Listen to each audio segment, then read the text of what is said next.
Hello, fellow humans, and welcome back to Bifington's YouTube channel. This is a bit frustrated and unlucky Bifington and bemonocled Bifington, continuing our Let's Play of the Direwolf20 1.20 mod pack, episode 33. And this is probably going to be a pretty brief one because I've spent many hours trying to get some things to work, and I already recorded a whole episode 33, only to find out that the software had decided that this microphone that I have, this new microphone, and decided that it was not connected, even though, as far as I know, nothing changed. And so I did check right now, make sure it is receiving audio, so we should have another video here. And I spent a lot of time silently, fortunately silently, on Botania, trying to get some more functional flowers going. And really, we do have plenty of mana coming in from the, you can see what's going on in here. Plenty of mana coming in from the Endoflames here. And so I've replaced the mana spreaders with the Gaia mana spreaders because I fought the Gaia Spirit, or the boss. Anyway, it's a tier 1 boss from Botania. There's 2 bosses, and it's the tier 1. A couple more times, you have enough Gaia Spirits to convert these spreaders and more to the highest tier. And this thing can run full blast with, meaning all the flowers are generating mana with coal blocks, changing it from coal to coal blocks, and the spreaders never really have any volume in there. It's never backed up. You can do it with, I think, just maybe 1 or 2 spreaders. So they have a lot higher capacity and higher transfer rate. And you can see, get a peek of kind of the redstone madness that's going on over here. And I have a lot of frustration with this wonderful piece of Botania technology called the hovering hourglass. And the only frustration I have is that there's no way to shut it off. Because you can see from the way we did this over here, is that we had mana generation taking place, and when the mana pools were full, it was shut off. We need to do that, otherwise you just waste everything. And can't have that. We have too many materials already. But I can't waste a single piece of coal, and so it needs to be under redstone control. And so it's been a huge struggle with the new flowers I've made to get them under redstone control, because this cannot be redstone controlled. And second, for a long time, it's went down this false path that it was the pulse length. Because that's different. That's a much longer pulse. It's like twice as long as what you'd get from this timer here from our tools. Which you can see what is not controlled is the animated torch. This is pulsing every, I don't know, what is that? 120 ticks, which is 12 seconds, 6 seconds. And that animated torch, which is supposed to rotate, it wasn't even on it. It's supposed to rotate every time it gets a redstone signal, does not move.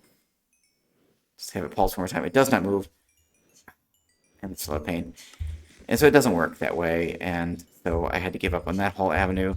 I did replace the floor. I wanted the floor to be other than grass blocks. And so I replaced the floor with shimmerwood plank slabs. I used the plank slabs, the slab version of that plank, to go farther, because it uses Bitfrost blocks. I didn't need to do it, but anyway, some reason I did it that way. But anyway, it's an RGB kind of breathing effect for the floor, which is kind of cool. It's not too laggy. It doesn't really affect FPS too much, so that's pretty good. I did convert this back to the runic altar. I snapped off the terrestrial agglomeration plate and made some more runes. I don't have that in here. I need to make the summer rune to make the Gourmaryllis. Yeah, rune of summer, and so that's what that was used for. And you could see the recipe there. Needed summer rune and all of these things. I think I actually used the mushrooms in there. They made that. And so that's over here. I try to do this piecewise here. So here's the Gourmaryllis thing down here. I'll try to hide everything else as we do this. And it's sitting down here, and it's linked to this other Gaia mana spreader over here. And these Minecraft droppers are dropping various food items. We've got steak, cooked pork chops, chicken, and mutton over here. And you see, since I have this monocle on, what's it called? Here it is. Manseer.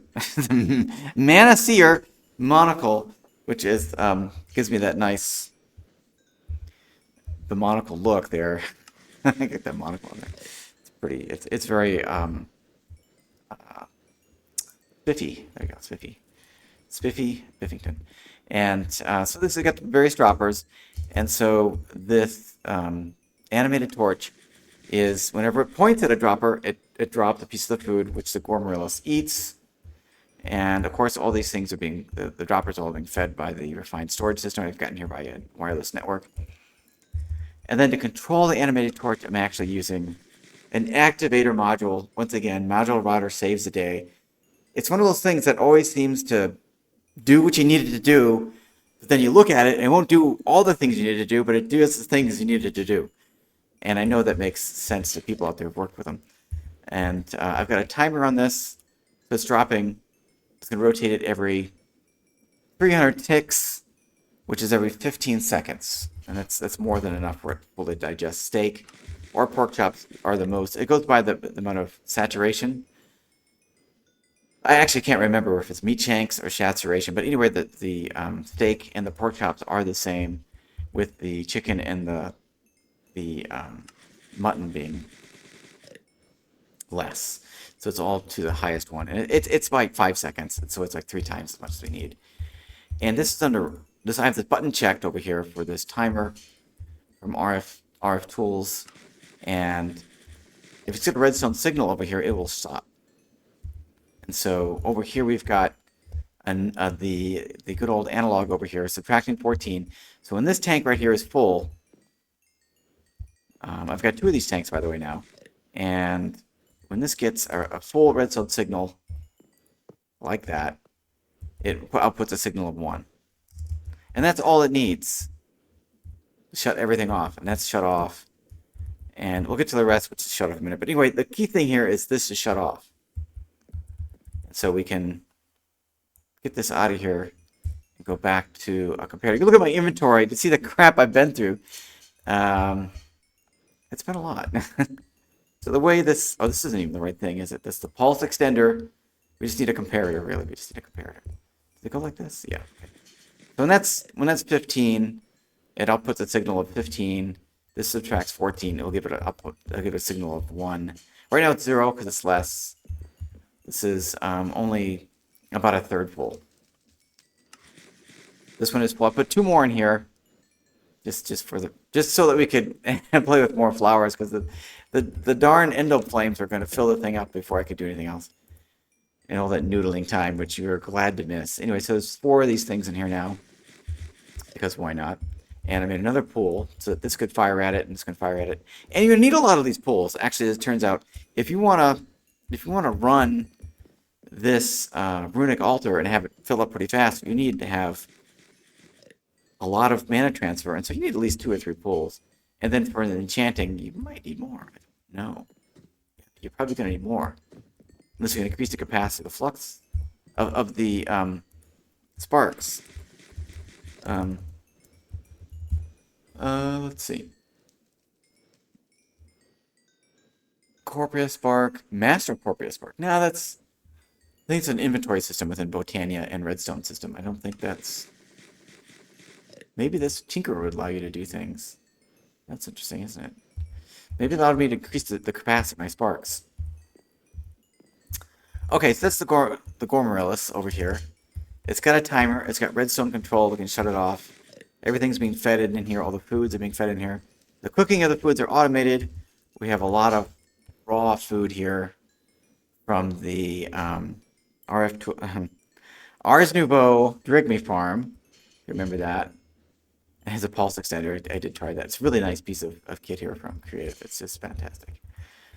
Okay, so that's the Gourmaryllis. It's run. Done and dusted, as people like to say. I can't remember. That's an Irish term. Really. It's a British term. British and Irish say that. Folks say that. Done and dusted thing. Definitely British folks, anyway. I'm North American. I have no cultural clue. All right, let's go to the next flower. It's a Thermalily, which is running right now. It's maximizing its capacity, which is just flooring this mana spreader. So it does need like that lens is the what the heck lens is that? It's the capacity lens. Potency lens. So that allows it to send twice as much. It's a little bit slower of a pulse, and it ends sooner, but it doesn't really matter because it's just right there. It's not going to have any problems with that. So the Thermalily is getting lava over here from the system, and I feel like I've already talked about this, but I have to talk about it now.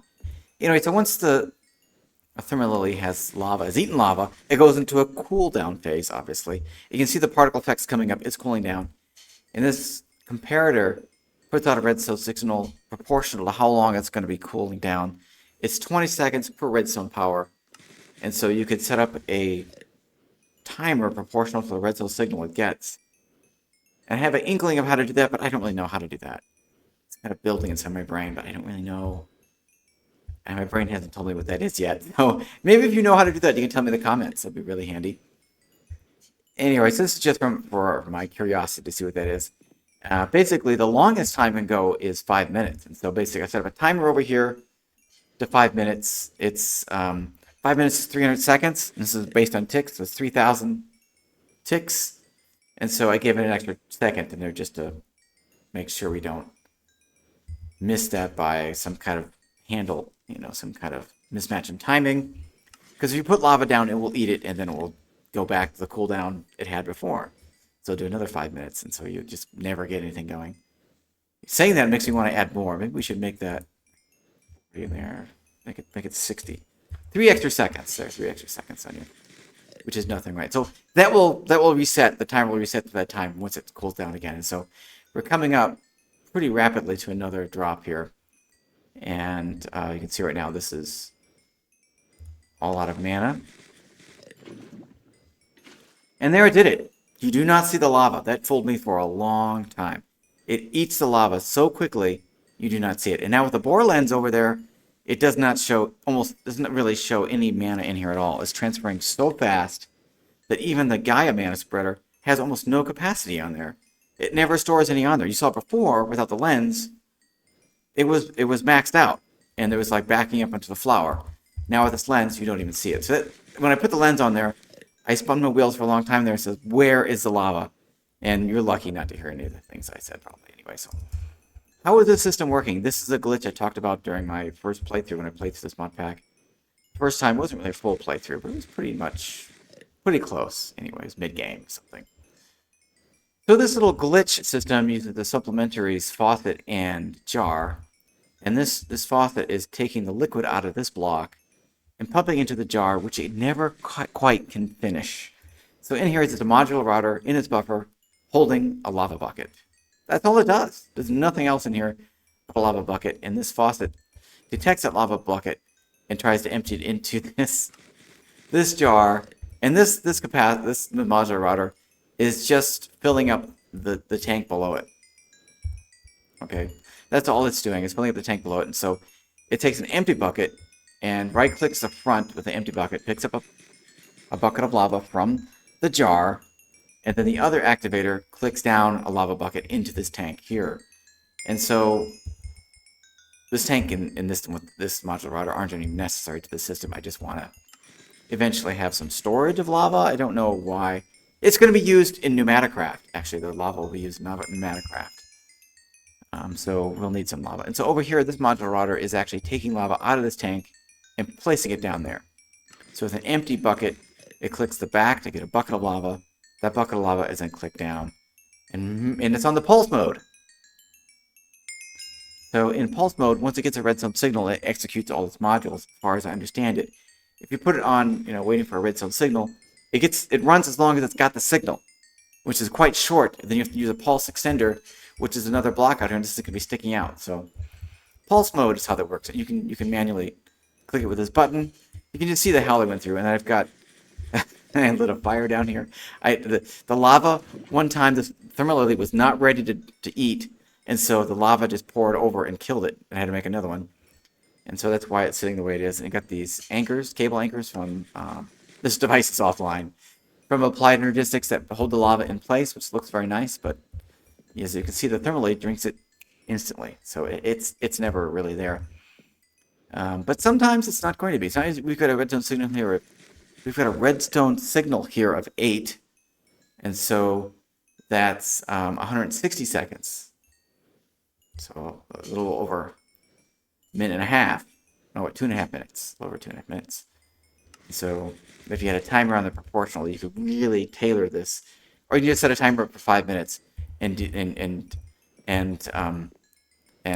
just deal with it. And what the reason I did all that, I and it's a warning. And I'm a fan of Call Me Kevin, the YouTuber. He just really today issued put out a video saying he's going to step away from his YouTube channel for a bit and take some vacation time and kind of do less. Basically, my thought, my understanding, or my kernel of knowledge I got from that is that, and I can feel it, that there is a siren call of creativity that just sucks you in. It sucks you in, and it will suck you dry because you just want to do more and more and more, and make like I have spent so much time on audio here because I'm in an echoey room. I don't want to treat the room, so I found an add-in that takes out the echo. It's really, really good. I'll talk about that at some point in the video. And I want to have the animations and all kinds of things happening that I think are really funny.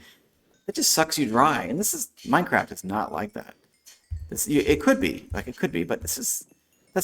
I want to stick true to my personality, which is I'm really geeked out here by the technology. I'm a turbo geek by nature, meaning he's a geek that doesn't know when to quit. And it's just, I like this.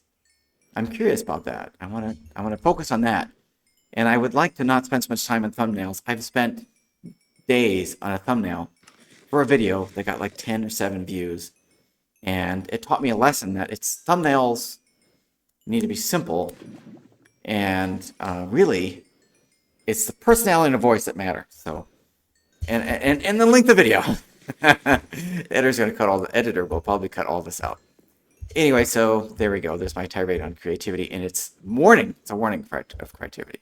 So what I wanted to say about the Thermalily, and the reason I spent so much time on it, that was just it. Thermalily. Back here, Thermalily. There's a lot of text in here about this. As such, is classified as semi-automatable. And so what the mod author has seen, and this mod has been around for decades, is that it's not really automatable from his, I don't know, sure his, tech within the mod. Anything they maybe can think of as being reasonable. Maybe it's not reasonable. But this depends on a glitch of infinite lava. But I could be pumping lava out of the nether right now. It could be infinite as far as this is concerned. And so it was a personal challenge to make this automated. And it is automated. It is on redstone control. Which just took me a long time because this XP tap, which is feeding XP into the Rosa Arcana, which is, as you can see here, has maxed out a Gaia mana spreader with a lens on it, the high capacity lens. Forgot the name of it again. Do I still have that up here? The potency lens on there. So that's a lot of mana. In other words, which is known as in enormous amounts. That's maxed out, and so is the flower. So there's a lot of mana coming out of this. I don't need any of these other flowers, really, but I did it for the fun of it. And so, but this XP tap shuts off with a right click. And so I could use what I'm doing over here. I could use the right click over here kind of mechanism to shut this off. I played with, I think it's on the ground. No, it's in my inventory. The timer turret, right here. And I put a spell on that sends out a redstone signal. But it's the opposite. If you get any kind of redstone signal, it won't run.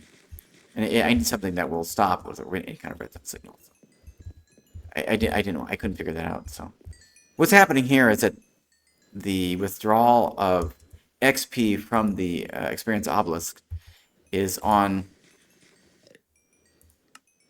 redstone control low, and the pumping of fluid in here is also on redstone control low.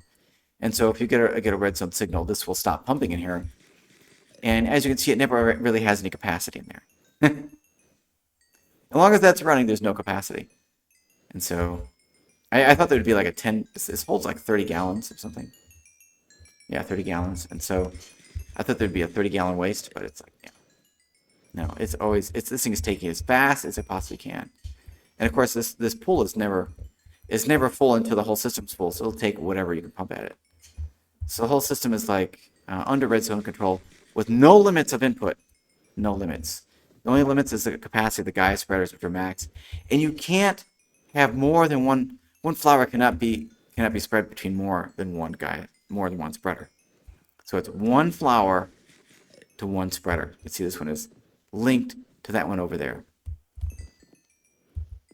And by the way, these are all on dirt or grass blocks, which have been hit with a what is it?